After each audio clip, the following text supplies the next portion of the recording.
కాజా చేయడం ఎలా? మన ఇంట్లో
చేసిన తర్వాత పక్కన పెట్టుకోండి.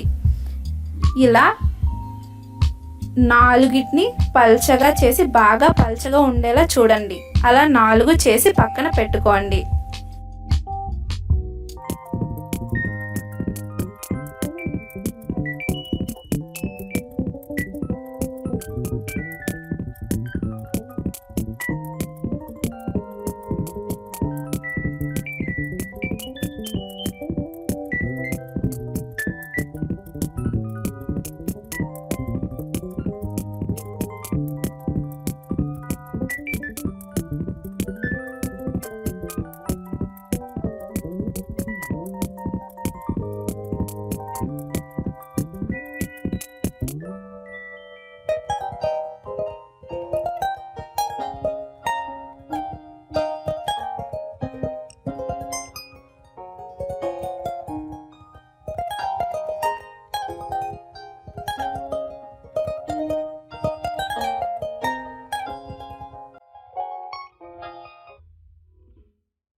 ఇప్పుడు కొద్దిగా మైదా పిండి వేసి మనం పక్కన 4 పెట్టుకున్నాం కదా, ఒకదాని మీద ఒకటి పెట్టుకుంటూ కొంచెం మైదా పిండి వేసి దాని మీద ఇంకోటి పెట్టాలి. ఇలా 4 ఒకదాని మీద ఒకటి పెడుతూ మధ్యలో మైదా పిండి ఉండేలా చూసుకోండి. చూపించిన విధంగా చేయండి.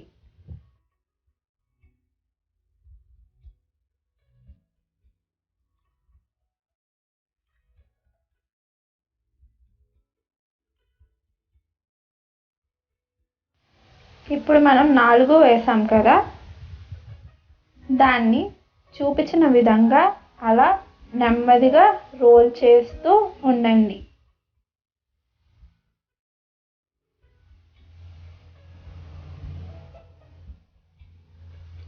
ఇప్పుడు అలా రోల్ చేసిన తర్వాత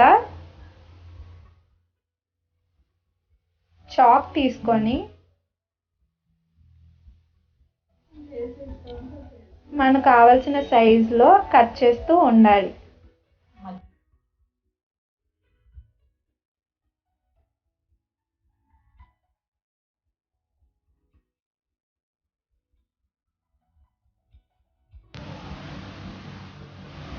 ఇప్పుడు ఒక్కొక్కటి తీసుకుంటూ ప్రెస్ చేస్తూ ఇరువైపులా చేసిన తర్వాత చూపించిన విధంగా చేసిన తర్వాత పక్కన పెట్టండి. ఇలా అన్నిటికీ అలాగే చేసి పక్కన పెట్టుకోండి.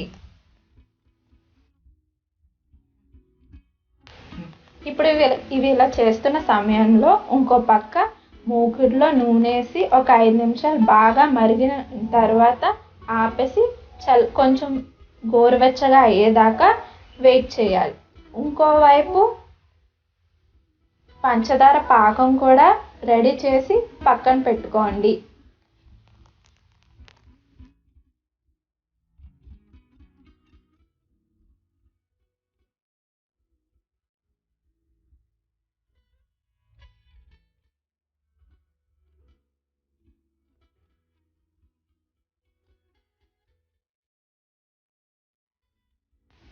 ఇప్పుడు గోరువెచ్చగా ఉన్న నూనెలో మనం ముందుగా కట్ చేసుకున్న కాజాలన్నీ తెచ్చి ఇందులో వేసి స్టవ్ ఆపేసి జారంతో అలా లైట్గా టచ్ చేస్తూ ఉండాలి. ఈ విధంగా చేయడం వల్ల అవి కాజాలు ఉబ్బుగా చూడడానికి అందంగా కనిపిస్తాయి.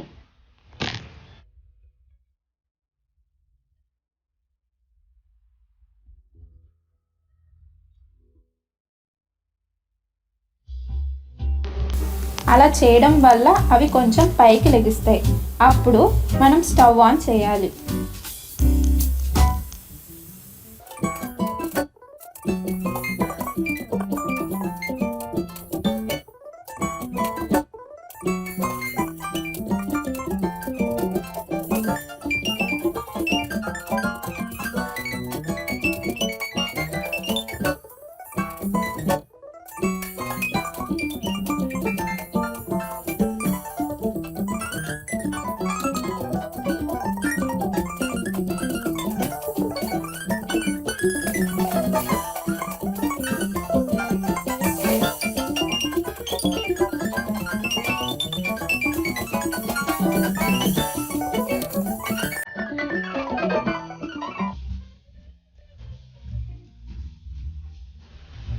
హై ఫ్లేమ్లో పెట్టి ఎర్రగా వచ్చేంత వరకు అలా వేపుతూనే ఉండాలి.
కాజా చేయడం ఎలా? మన